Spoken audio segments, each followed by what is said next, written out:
생각을 바꾸면 수익이 보인다. 역발상 투자의 문현진 멘토입니다. 자, 오늘도 많은 종목들이 급등하고 있고요. 또 많은 종목들이 급락하고 있는데 이런 상황에서 여러분들 상한가에 들어간 종목을 잘 체크하시면 어떤 투자하셔야 될지 답이 보일 것 같습니다. 자, 역시 도움되신다면은 좋아요와 구독 그리고 알람 설정까지 반드시 부탁드리고요. 오늘도 바로 출발해 보도록 할게요. 그리고 매주 화요일과 일요일입니다. 제가 역시 오후 9시에 무료 강연 준비하고 있거든요. 그 무료 강연 오셔가지고 공부도 하시고 많은 것들 마인드부터 해서 많은 것들 배워가시면은 얼마나 좋을까라고 생각이 드네요. 자, 그럼 오늘도 바로 시장부터 체크 한번 해볼 텐데, 제가 시장의 차트에 좀 선을 좀 그어놨죠. 이런 걸 우리가 추세라고 부릅니다. 이제 추세라고 하는 게 어려운 건 아니에요. 이렇게 올라가는 길과 내려가는 길 여러 가지 흐름들이 이렇게 있거든요. 근데 지금까지의 이 증시의 흐름은요, 이렇게 우상향하고 있는 요 길, 지금 이렇게 두꺼워 보이는 길 있죠. 요 흐름 안에서 올라가고 있습니다. 제 얼굴부터 막 쏘기 시작하네요. 이렇게. 어찌됐든 그렇게 올라가기 시작했던 캔들이 지금은 위쪽을 돌파했었죠. 이 11월 정도쯤에 여기서 1월 들어오자마자 위쪽으로 강하게 올라가면서 뚫고 올라갔었습니다. 그리고 난 다음에 흐름이 방사형이라고 해서 캔들이 위쪽과 아래쪽으로 이렇게 벌어지는 형태로 진행이 되고 있는 거예요. 근데 이렇게 되고 있는 과정 속에서 오늘 양봉으로 살살 올라오고 있는데, 이게 이제 요 위쪽에 이제 연장선으로 나오게 된다면은 요 흐름대로 갔을 때 3250포인트까지 올라갈 수 있다. 이게 이제 우리가 흔히 말하는 기술적 분석이라고 합니다. 그래서 이런 기술적 분석 상으로는 얘가 이 추세 위쪽으로 올라간다면은 3250까지 올라갈 수 있겠구나라고 볼 수 있고요. 만약에 여기서 떨어지게 된다라고 한다면은 이런 흐름을 만들어 주게 되니까, 이런 흐름대로 내려가게 되면은 얘가 2900포인트까지는 밀릴 수도 있겠구나라고 기술적으로 차트를 보면서 흐름을 예측을 해보는 거죠. 그래서 기술적 도구로 봤을 때는 지금 추세가 한번 이탈했다가 들어갔다라는 단점이 보이고요. 그리고 여기서 고점을 만들었을 때 떨어지게 되면은 상당히 피곤한 흐름이 나올 수 있다라는 단점들이 여러 개가 존재합니다. 그래서 이게 지금 이런 형태로 내려가는 그림이 나오게 된다면은 오히려 2800포인트까지도 밀릴 수 있고, 지난번에 이렇게 횡보했던 자리이기도 합니다. 이런 데서 머뭇거렸다라는 것은 2770포인트라든지 2800포인트 요 언저리에서 반등 포인트가 나올 수 있다라고 보시면 돼요. 근데 이렇게 기술적 분석을 둘째 치더라도 지금은 증시가 너무 많이 올라왔다라는 과열론들이 많이 나오고 있고요. 그리고 이제 중국이 자산 긴축을 하기 시작을 하죠. 돈을 풀었던 것을 다시 회수하겠다라는 거거든요. 중국이 회수한다라는 것은 의미가 있습니다. 보통 이렇게 미국이 돈을 많이 풀어가지고 돈의 가치가 떨어져 있을 때 그걸 회수하려고 한다면은 미국이 회수하게 되면 어때요? 야, 미국이 회수하니까 우리도 회수하자라는 식으로 회수하려고 하는 그런 기미만 보이면 사실은 보통 이제 좀 신흥국이라든지 터키라든지 그리스 이런 이런 국가들이 먼저 자산 긴축을 시작을 합니다. 금리 인상을 하기도 하고요. 그런데 경제 대국으로 불리는 중국 2위 국가인 거잖아요. 어떻게 보면 지금 이런 국가가 갑자기 증시를 해서 좀 긴축을 시작을 한다? 얘가 긴축하게 되면 그 이후에 있는 모든 다른 국가들은 어떻게 해야 될까? 당연히 긴축하는 게 맞아지게 되는 거죠. 1등이야 여유가 있겠지만 3등, 4등, 5등, 6등, 7등은 야, 2등이 긴축하는데 우리 정말 괜찮은 거 맞아? 라고 한번 돌아보게 된다라는 거죠. 그래서 이제 그런 부분들이 증시에는 계속 악재로 남아있고, 어떤 형태로 이제 시장이 진행될지에 대한 불안감과 불안 요소들이 정말 많기 때문에 저는 이게 명절을 앞두고 또 이러고 있다라는 게, 명절 끝나고 자칫 잘못하면 변화가 생길 수 있겠다. 그래서 2월 10일인 거죠. 2월 10일까지 증시와 2월 15일부터 명절이 지나고 난 다음에 증시가 조금 상반된 흐름이 나올 수도 있지 않을까라고 생각이 듭니다. 물론 그렇게 된다는 아니겠죠. 물론 그렇게 막 떨어진다, 100% 박살납니다, 이런 느낌은 아닌데, 어찌됐든 그런 위험성들이 계속 존재하다 보니까 저는 이런 시장에서 좋다, 괜찮다라고 설명드리기는 상당히 어려운 것 같습니다. 그래서 이제 그런 부분들 여러분들 감안하셔가지고 지금 증시에서는 현금화할 수 있는 부분들은 현금화하는 게 좋다. 저는 언제나 현금을 들고 매매하는 것이 왜 나쁜지 전혀 모르겠다라는 생각이 듭니다. 어떤 분들은 현금 들고 있다 보니까 내가 놓치는 게 많아 라고 생각하시는데, 저는 그렇게 생각하지 않아요. 여러분들이 정말 잡을 수 있는 실력이었다라고 한다면 현금화하지 않으셔도 되겠지만, 그게 아니라고 한다면 조심스럽게 가는 게 하나의 방법이니까, 역시나 지금도 수익 낼 수 있는 부분들은 수익을 내자, 현금을 좀 챙겨놓자, 더 갈까 안 갈까가 아니라 내가 매도할 수 있냐 없냐의 기준으로, 어제 무료 강의를 보시면 매도라고 하는 것은 나의 문제이기 때문에 매도를 저는 진행하시는 것이 옳다라는 전략을 드릴 수 있겠네요. 자, 코스닥 같은 경우도 흐름 자체가 많이 처졌습니다. 올라오다가 밑으로 축 툭 쳐졌어요. 그래서 지난번처럼 이렇게 충격을 받고 또 충격받는 이런 그림이 또 나올지도 모르겠습니다. 저 때도 헤드앤숄더라고 하는 이런 패턴을 만들고서도 헤드앤숄더 패턴을 만들고 저점까지 무너뜨렸는데 그런 차트의 움직임을 무시하고 올라갔거든요. 그래서 원래 저런 패턴이 나오게 되면은 떨어지는 게 많아요. 떨어지는 경우가 많았는데 이번에도 버텼다라는 거, 그런 점 봤을 때 이번에도 과연 버틸 것인가, 늑대가 찾아올 것인가, 아니면 이번에도 양치기 소년이 될 것인가에 대한 문제가 남아 있습니다. 저는 개인적으로 이런 신호가 나왔을 때 제가 또 양치기 소년이 될지라도 저는 하락의 위험이 더 커 보이기 때문에 하락이 올 것 같다라고 설명을 해드리는 거고, 위험하니까 위험을 조금 대비 한번 해보자 라고 설명을 해드리는 거예요. 그래서 증시는 언제나 찾아올 수 있는 그 늑대를 어떻게 내가 조심할 것인가의 문제인데, 뭐 속으면 속는 거죠. 뭐 또 올라가게 되면은 우리가 거기에 맞춰서 또 매매를 해야 되는 것 뿐인 거지, 뭐 지금 잠깐 위험을 대비했다고 해서 속도를 조금 줄인다고 해서 나쁠 게 뭐가 있습니까? 저는 그래서 지금 시장 역시 명절 전까지는 저는 아마 전략이 계속 조심하자라는 전략을 드릴 것 같으니까요. 그 점 참고하시면 좋을 것 같아요. 자, 그러면 이제 그런 상황 속에서 오늘도 올라온 종목들의 구성을 보니까, 야, 이거 구성이 영 또 좋지 않습니다, 여러분. 보니까 구형 테크 오늘 올라와 있고요. 그리고 레인보우 로보틱스라고 하는 회사가 오늘 상장 첫날이죠. 상장 첫날이라서 상한가에 들어간 모습이 보여집니다. 그거 외에도 이제 뭐 효성화학이라든지 이글루 시큐리티와 같은 이런 기업들 지금 상한가에 들어갔다 이탈하는 모습 나오고 있고요. 32개의 종목인데 자동차 관련주들이 굉장히 많습니다. 기아차부터 해서 만도, 뭐 여러 가지 기업들에서 모베이스 전자, 장원테크 등등 상당히 많은 종목들이 급등하고 있는데, 자동차 관련주뿐만 아니라 윤석열 총장 관련주도 살짝 움직이는 것이 보여지네요. 윤석열 총장 관련주가 뭐 자동차 관련주 쪽에 많이 포진이 되어 있는 것 같습니다. 자, 어쨌든 그런 종목들과 그리고 품절주라고 할 만한 종목들도 많이 보여지기 때문에 시장은 아직까지도 테마가 없다, 뭐 구성이 그렇게 좋지 않다라는 생각이 드는 시기인 것 같습니다. 그리고 이제 하한가와 이렇게 폭락하고 있는 종목들의 특징들도 있는데, UCI부터 보도록 하겠습니다. UCI 제가 어제 말씀드렸죠. 이런 종목은 쳐다보지 않는 것이 좋다. 이렇게 관리 종목에 들어가 있는 기업 중에서 괜찮은 종목이 별로 없습니다. 위험하기 때문에 저렇게 되는 경우가 많다라고 말씀드렸는데, 지금 이 회사는 뭐 부도 이야기가 나오고 하더니 지금은 뭐 딱히 이유를 찾지는 못하겠으나 그냥 하한가 들어가 버렸네요. 그래서 뭐 안 좋은 악재가 있지 않을까요? 관리 종목이 악재 저렇게 하한가 들어가게 되면은 무슨 악재가 보통 있어서 들어가나요? 뭐 상패라든지 거래 정지 말고는 없습니다. 그래서 보통 감사 보고서에서 거절 의견이 뜬다거나 안 좋은 악재가 있을 때 저렇게 내려가는 경우가 있으니까 이런 종목은 일단 들고 계시는 분들께는 뭐 심심한 위로의 말씀을 전할 수밖에 없을 것 같고, 만약에 들고 계시지 않으신 분들은 이런 종목 절대 사선 안 되겠구나 라고 기억하시면 좋겠습니다.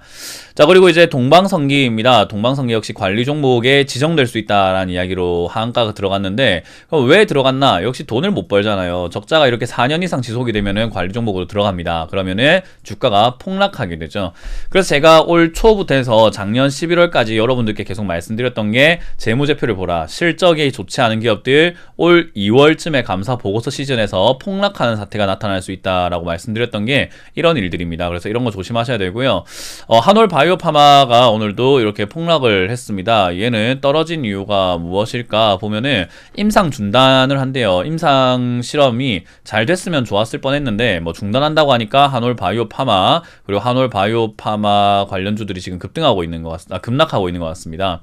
휴젤도 보톡스 판매에서 이제 식약처의 조사를 받아야 된다는 이유 때문에 급락하고 있고, 뭐 제이웨이 역시나 관리 종목 지금 감자 결정 이야기와 함께 역시 폭락하고 있는 사태.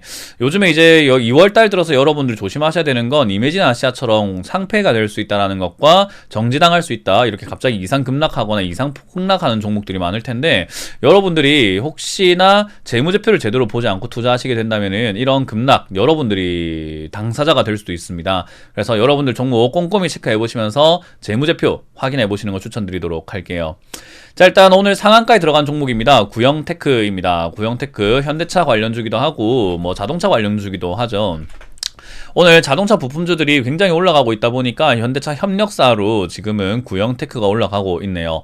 어제 같은 경우는 애플카에 뭐 관련이 있다 뭐 그런 이야기 때문에 급등을 했었는데, 구형테크도 이렇게 급등하고 있는 거 보니까 뭐 나쁜 기업은 아니겠다 생각이 듭니다. 재물을 살펴보면 돈은 잘 벌고 있잖아요. 그렇기 때문에 자동차 테마와 부품 관련 테마가 있어서 요즘에 이렇게 가는 종목이 더 가버리는 형태가 나오고 있어요. 그러다 보니까 이런 매매가 옳다라고 생각하거나 또는 이런 매매가 괜찮네라고 생각하시는 분들도 많겠지만, 이런 매매를 하시다가 급락을 맞는 경우도 굉장히 많기 때문에 항상 조심하시고 수익은 났을 때 챙겨야 된다는 거, 매도는 있을 때 해야 된다는 걸 기억하시면 좋겠습니다. 그래서 구형테크 오늘 상한가 들어갔다라고 한다면 얘는 거의 역사상 신고가에 가깝기 때문에요. 저는 여기서 더 간다고 하더라도 뭐 충분히 더 갈 수 있을까, 얘가 지금 3,900원까지 이렇게 올라온 상태란 말이죠. 그래서 여기서 더 가봤자 지가 뭐 더 얼마나 가겠어. 그래서 저는 한 4,500원에서 5,000원 정도면은 되지 않을까, 뭐 매도하면 딱 되지 않을까 싶네요. 거래량도 상당히 많기 때문에 저는 자칫 잘못하면 내일 바로 음봉일 수 있겠습니다. 그래서 요거는 매도가 맞겠다라는 의견과 이런 종목 보지 말자라는 조언을 드릴 수 있겠네요. 레인보우 로보틱스입니다. 이 종목도 오늘 상한가에 들어갔는데 거의 점상한가 수준으로 날아간 거죠. 아침부터 해가지고 따상에 성공하는 그런 모습인 거예요. 그래서 이렇게 신규 상장주들이 급등해서 막 좋은 결과를 만들어내는 경우도 있지만, 살려고 했을 때 매수하기가 매우 어려웠겠죠, 당연히. 왜냐하면 점상 아침부터 강하게 올라갔기 때문에 살려고 해봤자 줄 서야 되는 상황인 거죠. 근데 줄 서서까지 살 필요가 있을까? 반대로 오늘 상장됐는데 떨어진 종목이 봅시다. 상장되자마자 떨어진 종목들도 분명 존재한단 말이에요. 그래서 이제 그런 상황에서 어디 갔지? 지금 갑자기 사라졌네요. 아까지 10% 이하로 빠지고 있었는데 사라졌습니다. 어쨌든 상장되자마자 떨어지고 있는 그런 기업들도 있기 때문에 여러분들이 이제 그런 면에서 이런 거를 와이더 플레인이시죠. 지금 보면 색깔이 갑자기 확 바뀌었죠. 캔들 하나밖에 없습니다. 요거는 상장되고 바로 떨어진단 말이에요. 그래서 이런 기업들에 대해서 우리가 무조건적으로 옹호하고 기뻐할 필요가 있을까라고 한다면, 저는 신규 상장주는 그냥 건들지 않는 게 좋다. 천하제일 단타대회, 모든 단타꾼들이 모여가지고 단타하겠다고 나서는 곳이기 때문에 실력이 없다면은 대응하기가 어렵다라는 거 기억하시면 좋겠습니다. 그래서 이런 종목 잡지 않는 게 좋고요. 그 외에는 이제 KBI 메탈 이런 종목들 급등하고 있는데, 뭐 제가 철강 관련주 좋을 것이다 라고 말씀드렸잖아요. 이름에 메탈이 들어가네요. 그죠? 철강 관련주 중에서도 자동차 관련 철강 뭐 이런 쪽으로 철심을 만들고 있는데, 실적이 나쁘지 않은 기업이다 보니까 급등해주고 있는 모습이고요. 오늘 이제 기아차가 뭐 애플카 관련해가지고 또 급등하고 있습니다. 지금 거래량으로만 본다면은 이제 거의 고점이다, 이건 이제 고점이다 라는 생각이 들기 때문에 기아차 같은 경우도 역시나 저는 매도가 맞다 생각이 들어요. 뭐 어떤 분들은 뭐 문현진 멘토는 올라온 종목은 다 매도하는데 매도하고 난 다음에 더 가는 경우도 있지 않나요? 라고 질문하는데, 맞아요. 저도 매매를 하다 보면은 팔고 난 다음에 더 가는 경우가 수두룩 빽빽합니다. 저희 회원님들도 그렇고요. 제가 회원들에게 추천했을 때 파세요 했는데 더 가는 경우도 너무 많아서 셀 수가 없을 정도예요. 근데 저는 매매 방법을 그렇게 하고 있어요. 팔고 난 다음에 더 가는 거 관심 없습니다. 팔고 난 다음에 더 가는 게 뭐 어쩌라고요. 그냥 내가 수익 내면 되는 거다 생각을 하거든요. 그래서 기아차로 여기서 더 간다 안 간다 해서 막 더 욕심내야 되나 이게 아니라, 저는 기아차는 기아차대로 수익을 낸 거고 다음 종목을 또 수익 내면 되기 때문에 매매의 연속성을 원하는 거지 한 종목으로 끝장내자라는 매매를 하지 않습니다. 그래서 뭐 매매를 하는 데 있어서 문현진 멘토는 올라오면 매도하라 한다 해가지고 매도하기 싫다 하시면 들고 가셔도 상관은 없습니다. 그러나 내려갔을 때 내가 팔지 않아서 그런 일이 발생이 됐다라는 경험을 자꾸 쌓다 보면은 왜 제가 올라왔을 때 매도하는지를 알게 됩니다. 그래서 수익은 있을 때 챙기는 것이다 라는 것을 강조해 드리면서 올라왔다고 아쉬워하지 마시고, 저는 이런 화신과 같은 기업들 정리하는 것이 옳다 생각이 듭니다. 모베이스전자 같은 경우는 저희가 오늘 바로 아침에 시가에서 매매를 해가지고 올라올 때 매도가 진행이 되는 종목인데, 간단하게 단타를 친 거예요. 그런데 이제 그런 기업들처럼 매매를 팔아냈다고 해서 다시 들어가지 말한 법은 없습니다. 또 다시 매매할 수 있기 때문에요. 그런 점은 감안하셔가지고 들고 있는 종목들을, 만도 이런 것들도 마찬가지죠. 만도도 제가 욕을 좀 많이 먹은 종목입니다. 만도는 왜 욕을 먹었나요? 만도는요, 제가 작년 11월 달에, 재작년이죠. 2019년 이때 좋다고 했는데 코로나 때문에 빠졌거든요. 그래서 코로나 때문에 빠졌을 때 2만원대 그냥 왕창 사세요라고 했는데 별로 올라가지 않는다고 욕을 엄청 먹었는데 이렇게나 올라가죠. 뭐 그런 것 같아요. 주식은 당장 올라가지 않으면은 사람들은 싫어하는데, 저는 그런 투자를 해가지고 무슨 돈을 벌려고 하는지 저 도무지 잘 모르겠습니다. 기다려서 수익을 내는 게 당연한 거고 그게 왜 나쁜 건지 생각을 한번 해보시길 바랍니다.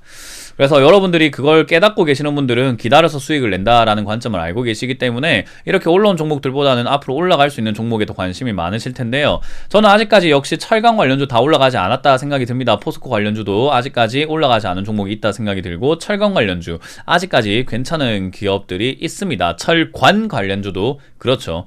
그리고 그런 관련주뿐만 아니라 보안 관련주 오늘 이글루 시큐리티가 먼저 축포를 먼저 쏘아 올리는 것 같은데 역시나 보안 관련주의 관심도와 이런 내용들 좀 보여질 수밖에 없는 게 이글루 시큐리티가 오늘 올라온 것도 역시나 실적에 대한 부분 때문이거든요. 실적이 적자가 났음에도 불구하고 사상 최대 실적을 예상된다라고 이야기를 하는 거예요. 전년 대비해서 영업이익이 성장할 것이다 라고 보고 있는 거거든요.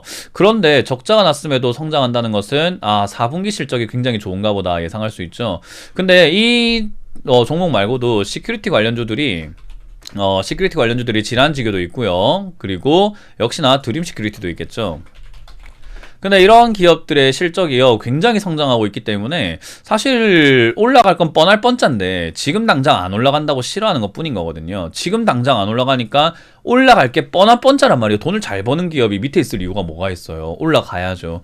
기다리면 돈 벌 게 뻔히 보이는 자리인데 기다리기 싫은 거죠. 빨리빨리 올라가는 지금 이런 상신 브레이크 보여지고 레인보우 로보틱스 KBI 메탈 만도 이런 것만 눈에 들어오니까 우리가 투자를 제대로 못하게 되는 것 같습니다. 그래서 여러분들이 기다려서 수익을 낸다라는 관점을 잘 가지고 계신다면은 투자 어렵지 않기 때문에 좀 쉽게 합시다. 우리 쉽게 풀어갈 수 있는 문제를 괜히 이런 데서 어렵게 사가지고 어렵게 풀려고 하지 마시고 쉬운 자리에서 쉽게 매매하자라는 전략을 드려보도록 하겠습니다. 자, 어찌됐든 현금 비중을 좀 관리를 잘 하세요. 좋은 종목 있다 하더라도 기다리면 올라갈 것 같은 종목이라고 하더라도 시장 빠지면 다 내려갑니다. 그런 종목들을 싸게 더 살 수 있도록 현금을 좀 마련한 상태에서 시장을 지켜보면 내려가면 더 살 수 있어 좋고 안 내려가면 올라가니까 들고 있는 걸로 수익 내니까 좋고 누이 좋고 외부 좋고가 되니까요. 그런 매매 한번 해보자는 거죠. 항상 리스크 관리 잘 하시길 바라겠고요. 오늘 이렇게 마쳐보도록 하겠습니다. 지금까지 역발상 투자의 문현지 멘토였습니다. 고맙습니다.